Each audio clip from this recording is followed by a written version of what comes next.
کل من علیہا فان ویبقی وجہ ربک ذو الجلال والاکرام. ہر چیز کو فنا ہو جانا ہے، باقی رہنے والی ذات صرف اور صرف اللہ کی ہے.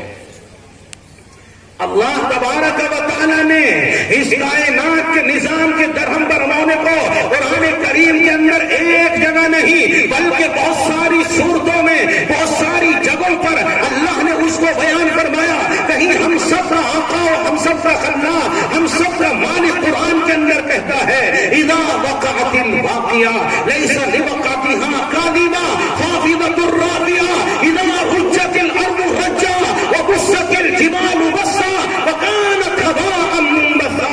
کہیں قرآن کہتا ہے الحاقۃ ما الحاقۃ وما ادراک ما الحاقۃ.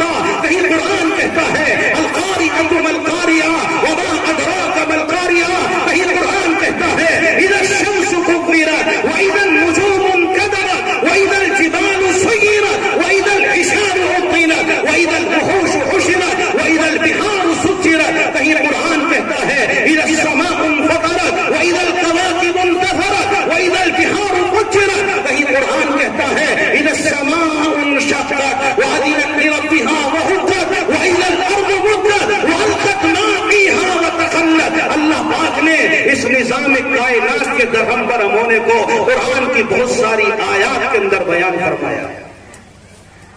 میرے بھائیوں، یہ دنیا دھوکے کا سامان ہے.